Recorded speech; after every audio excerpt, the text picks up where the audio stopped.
En este video continuaremos con la nomenclatura química en química inorgánica. Estudiaremos la nomenclatura referente a los compuestos ternarios y la referente a los compuestos cuaternarios.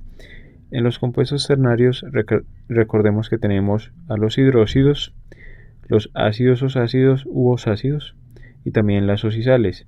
Y en los compuestos cuaternarios tenemos las sales dobles y las sales ácidas. Empecemos entonces por tratar la nomenclatura referente a los hidróxidos en los compuestos ternarios. Resulta que los hidróxidos también se denominan bases o álcalis.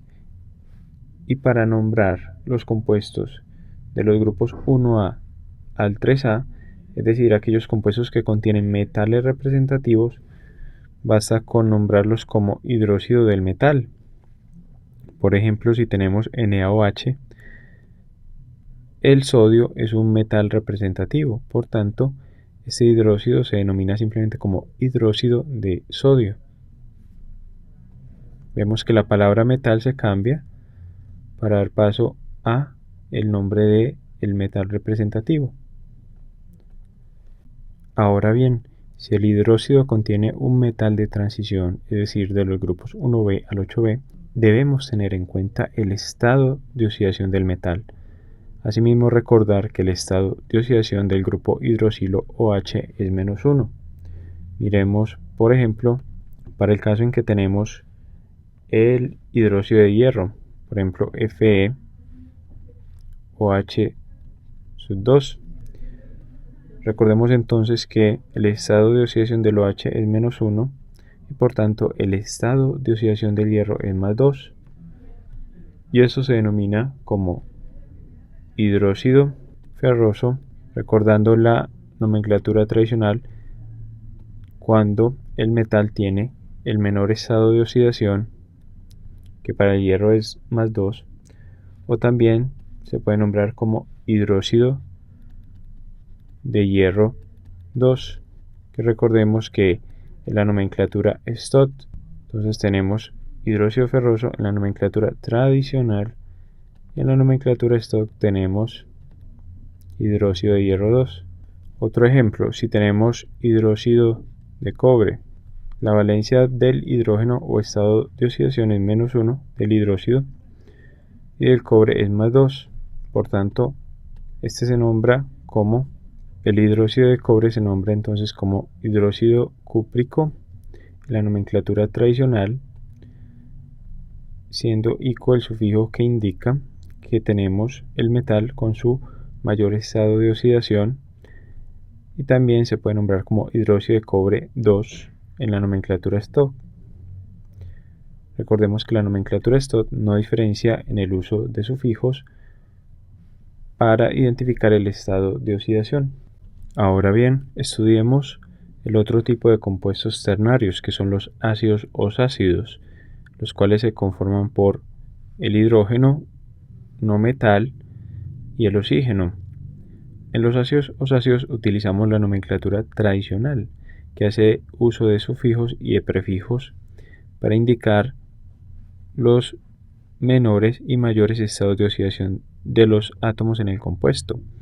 Recordemos que en cuanto a los sufijos que van después de la raíz, el sufijo oso indica el compuesto con menor estado de oxidación y el ico con mayor, pero como pueden haber dos con el menor estado de oxidación y dos con el mayor estado de oxidación, como en el caso de que tengamos como no metal a los halógenos, utilizamos entonces los prefijos hipo para indicar el más bajo de los estados de oxidación y el prefijo per para indicar el mayor de todos los estados de oxidación. Tenemos entonces los siguientes ejemplos.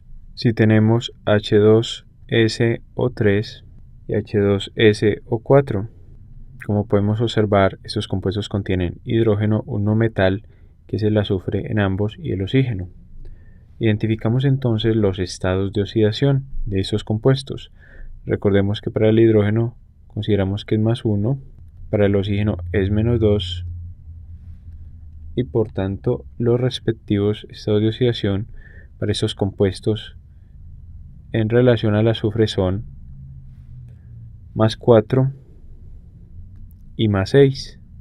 Entonces el nombre de estos gaseosos ácidos empiezan con la palabra ácido para ambos.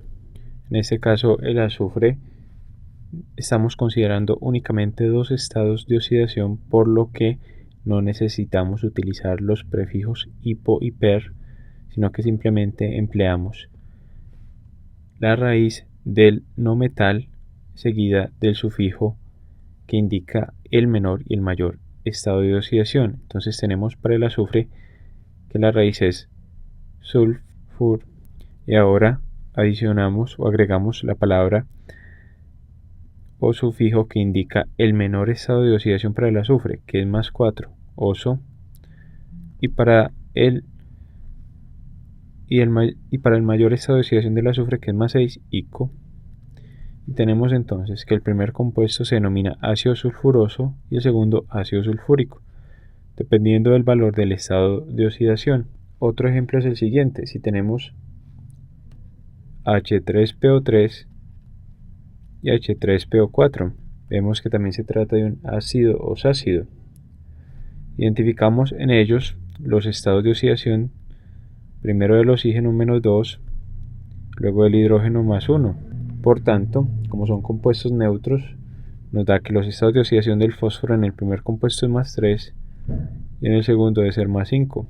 Nuevamente acá no tenemos que hacer uso de los prefijos hipo y per para indicar el mayor de todos o el menor de todos los estados de oxidación, simplemente empleamos los sufijos oso e ico. Vemos que el primer compuesto tiene el fósforo con el menor estado de oxidación, por lo tanto escribimos ácido, la raíz del no metal, en este caso el fósforo, que es fósforo, y el sufijo que indica el menor valor del estado de oxidación, oso. Del mismo modo lo hacemos para el segundo compuesto.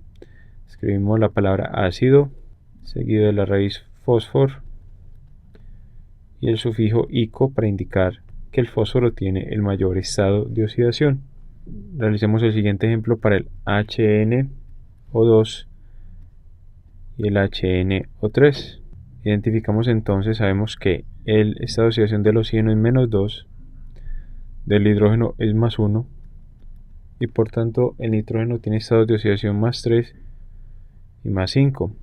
Tenemos entonces que el nombre del primer compuesto será ácido, luego la raíz del no metal NiTr, lo mismo para el segundo compuesto, ácido NiTr, seguido de los sufijos que para el compuesto que tiene el nitrógeno con el menor estado de oxidación es oso, para el que contiene el nitrógeno con el mayor estado de oxidación es ico. Tenemos entonces ácido nitroso y ácido nítrico. Vamos a hacer un último ejemplo para ver el uso de los prefijos hipo y per. Es el caso que tenemos HCl o HCl O2, HClO3 y HClO4. Son ácidos que contienen como no metal al cloro. Identificamos entonces los estados de oxidación. Recordemos que para el oxígeno es -2, para el hidrógeno es +1. El cloro tiene 4 estados de oxidación. Identifiquemos entonces los estados de oxidación del cloro en estos 4 compuestos. En el primero entonces sería +1, en el segundo es +3, en el tercero es +5 y en el cuarto es +7. Tenemos entonces 4 compuestos que contienen el cloro con sus 4 estados de oxidación. Para todos ellos empezamos a escribir la palabra ácido, seguida de la raíz del no metal, en este caso de cloro, que sería clor. Indicamos estos compuestos con el sufijo oso, y a los compuestos que tienen los mayores estados de oxidación los identificamos con el sufijo ico. Pero ahora tenemos que diferenciar entre los más bajos, el más bajo de ellos, con la palabra hipo, que es el prefijo del nombre. Por tanto, el siguiente compuesto que tiene un estado de oxidación bajo, pero no el más bajo, queda igual a como se había escrito. Luego, el compuesto con uno de los estados de oxidación mayor, pero no el mayor, queda tal cual lo habíamos escrito. Y por último, para identificar el compuesto que tiene el cloro con el mayor estado de oxidación, en este ácido colocamos como prefijo en el nombre la palabra per. Tenemos entonces que el primer ácido osácido del cloro, donde tiene estado de oxidación más 1, se denomina entonces ácido hipocloroso. El segundo, ácido cloroso, el más bajo pero no el más bajo. El tercero, ácido clórico, el mayor pero no el mayor de todos. Y por último, el que tiene el cloro con estado de oxidación más 7, que se denomina ácido perclórico. En el siguiente video estudiaremos el otro tipo de compuestos ternarios, que son las oxisales, y además trataremos el tema de la nomenclatura en los compuestos cuaternarios.